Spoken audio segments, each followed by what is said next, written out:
Alright, so today we're going to look at a couple more improper integrals. So I wanted to review. So far we've seen how many types of improper integrals? How many different kinds?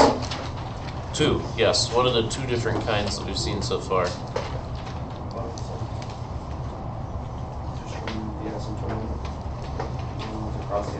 The ones that involve integrating near, across, around an asymptote.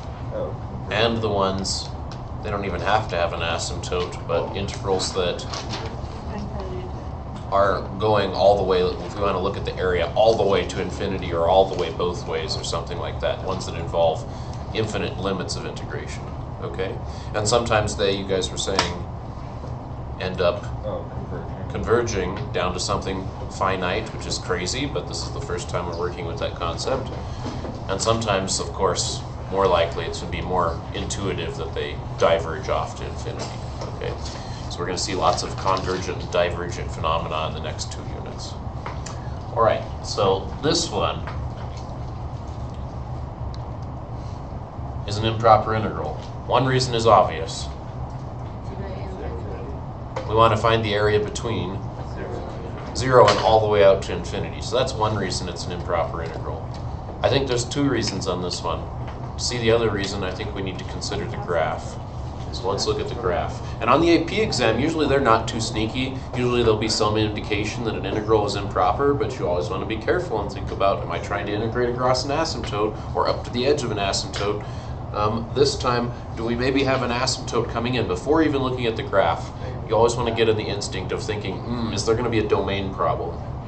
Yeah. Where? 0. Because if you put 0 in the bottom, square root of 0 is 0 and it wipes out the bottom. So can we really integrate at 0 as an edge? No. So there's an asymptote there. We could throw it in our graphing calculator and just have a look, but you should suspect that. So here we go.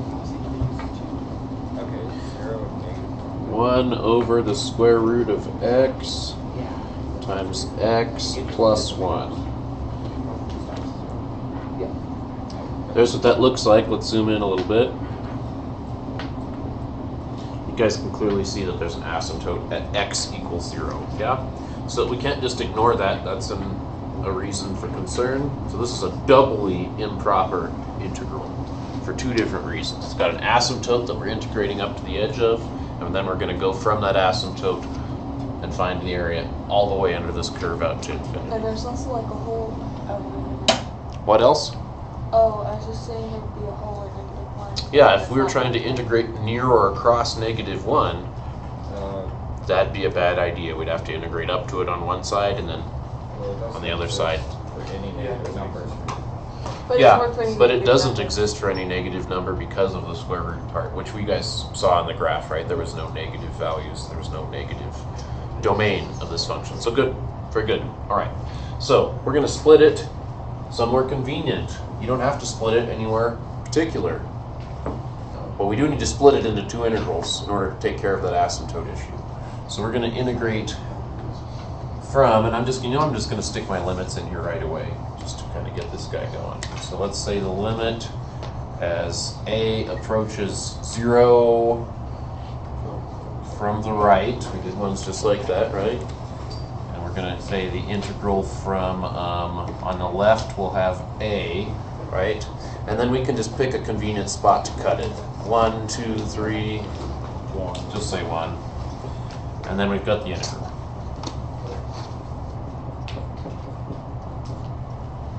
Then we're going to have plus. We're going to do another limit as a approaches something, or should I introduce another letter? B.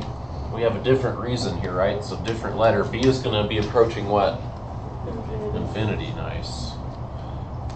Same integral, except this time we're going from that spot we conveniently chopped it to infinity, which we're now calling b, right, for the limit process.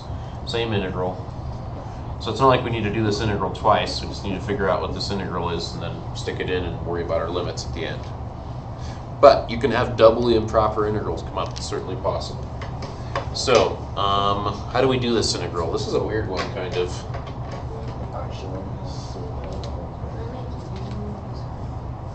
You want to make it? What should make you? I was gonna say the square root of x. I don't think this looks like partial fractions, right? Does it look like a trig sub? Go through your list. You should have a list in your head. Does it look like partial fractions? Because of that, no. If that was just x, yes. Is it a trig sub? Nah, I don't think so. Unless you got really weird. Is it a u sub? Maybe. Maybe it's just not an obvious one. So we should try different u subs. Maybe u is square root of x. Maybe u is x plus 1. Let's try square root of x first, since Kylie said that. I think that's a good idea. I'm not sure if it's going to work yet, because I didn't have time to look at this problem in advance. So, let's see. If we do the u sub, just a little scratch work over here. So we're going to say u is square root of x then, right? So what's du?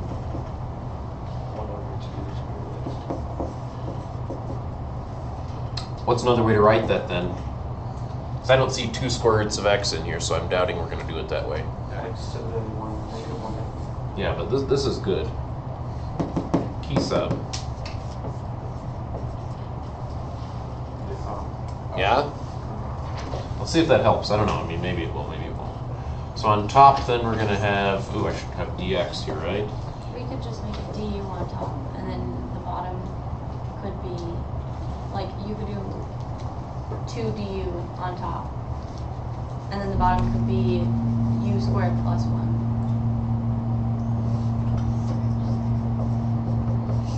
Kylie right there. So if this is u, then u squared is x, so we could put that right there and have our plus 1. That's good, right? And then we've got a couple things here to account for. We have the square root of x that was like right there. And then we have dx, but what is dx from this? Dx, if we multiply this up to the other side, is 2u du. But what is that again? U, so those cancel out. Okay, Kylie's right. Can you do that integral? What is it? That's it, in your head. Arc. Arctangent. 2 arctangent. Yep. So this is 2 arctangent of not u, but square root of x. There we go. So there we go. That's the antiderivative in this case. So here we go. Limit. A approaches 0 from the right. The antiderivative is 2 arctangent of the square root of x evaluated from those spots. 2 arctangent square root of x evaluated from those spots. So now we need to do the evaluations. You guys remember, when do we touch the limits for the improperness? Not until, I think I said it like 7 times in that thing yesterday. Not until the Until the very end, after the fundamental theorem has been used, right? So here we're going to have, can we just factor out a 2 out of this whole problem? I'm tired of this 2. And then we have, let's see, arctangent of 1 minus the arctangent of A. And then we have plus, man, that's an ugly infinity. We have the arctangent of, oh, and this is not, Katie's right, this is the square root of A, isn't it? And square root of 1 is 1, so I'm good there. Over here I've got the square root of B, right? Minus the arctangent of the square root of 1 is 1. Make sure that shows up as a minus. And now finally I think we can actually evaluate our limits. So what is the arctangent of 1? Because that doesn't have an A in it at all. It can just come out right outside the limit. Where does tangent have a ratio of 1? It's a quarter pi. That does not get touched by the limit because it doesn't have an A in it, right? Now as A approaches 0 from the right, and this is like 0.000001, the square root of 0.00001 is still like 0.0000 something, right? So what's that going to be on the arctangent function? I had it in the video, so not a function you've seen a lot, and it looks like this, right? So they both go through the origin, tangent and arctangent. So that's going to go to 0. Okay. Then we're going to have plus. As b approaches infinity, square root of infinity is still going to be like infinity. And the arctangent of infinity, if you could actually get there, there's an asymptote at pi over 2. Yes. We refreshed our memory on what arctangent looks like as a graph, right? And then this one's going to be the same thing as that one, right? Minus pi over 4.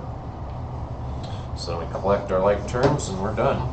So we got pi over 4 and pi over 4. Those cancel, these cancel. Yes! That came out nice.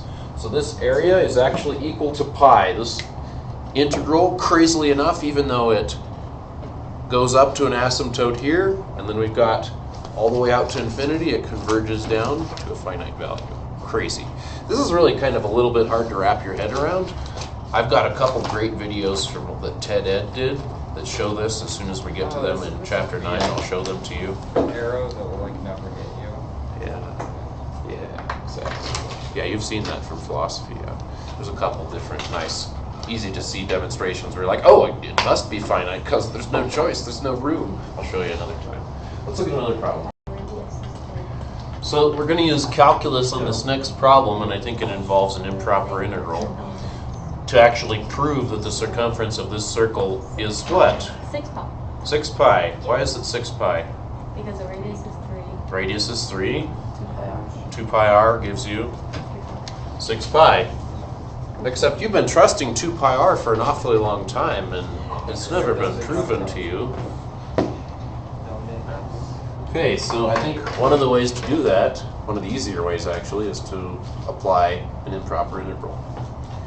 So what integral do we want to have? Well, we've got a circle, right? So we're thinking about circumference is like 1, 2, 3, 1, 2, 3. So here's that circle we're looking at, right? Circumference isn't the area of the circle, it's the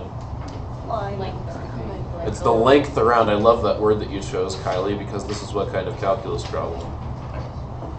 Arc length. Arc length, yes. So now we could do the whole thing, but let's just like do one quadrant and multiply by 4. Does that sound good to you guys?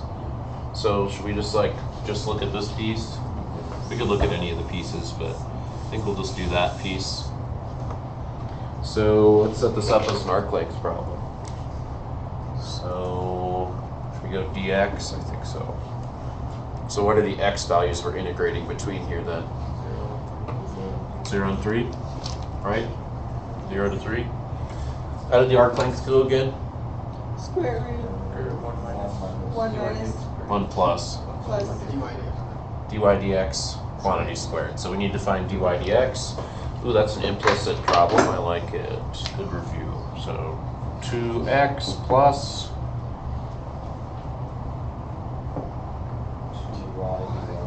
2y or y prime, however you want to write it. There's the chain rule. Equals 0. Solve for the derivative and you get this, right? Which is this. Oh, it came out nice and simple there. That's good. The problem is though, if we put this thing in here, we're going to have x's and y's in there. That's a problem because this just says dx and you guys don't know how to do multivariable integrals yet. Can't we just make That's a Calc key? 3. Can we just make a key from the top? Yep. So instead of putting that there, what should we put there? We have to solve for. Yeah, do it in your head. Square root Square root of 9 minus y squared. Or x squared. Plus or minus, right?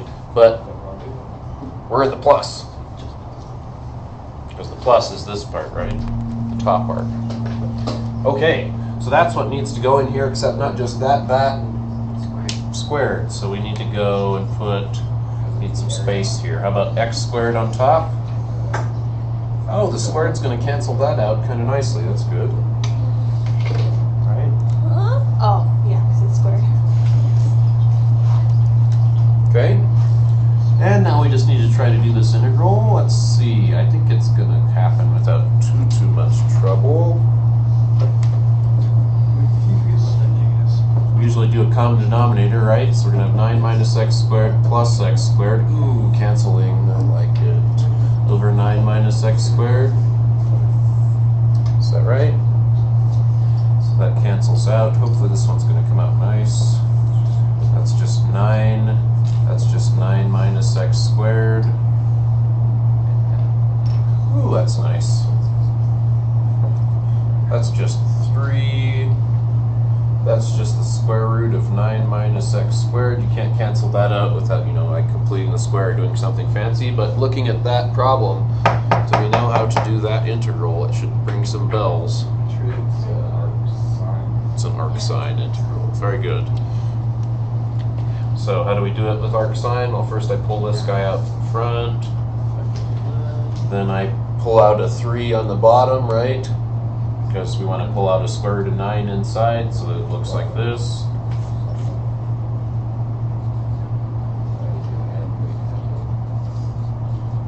We've done this a lot of times, right? That's what we're thinking about in our heads.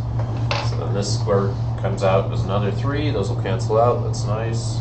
So we're going to have 1 over the square root of 1 minus x over 3 quantity squared. And that's the variety of arc sine that we have for this problem. So those cancel out in front. We're going to have that this is equal to the arc sine. Oh, I like to confuse. I've been doing that lately. I don't know why. The arc sine of x over 3. I might have one problem. When you do this integral, don't you have to compensate for your u sub? U is x over 3. Du is 1/3 dx. So it's 3. I think that 3 is going to come up here in a second. Okay. Are we good there, or do I need to show more work? You okay, Mr. Johnson? Yeah? If I did this the first time, then everybody would be like... Okay. So 3 arc sine of x over 3. We're supposed to evaluate from where? From 0 to 3. This isn't even looking like an improper integral yet. We haven't even run into that. The problem is arc sine, I don't think is going to have, I think you're going to technically have an improper issue on one of these edges. So let's see if we have that come up. So here we've got 3 arc sine of 1, right, minus arc sine of 0. So that's going to be 3. This says where does the sine equal 1? Think about your sine and how it lives in these 2 quadrants. It's pi over 2. Where is the sine 0?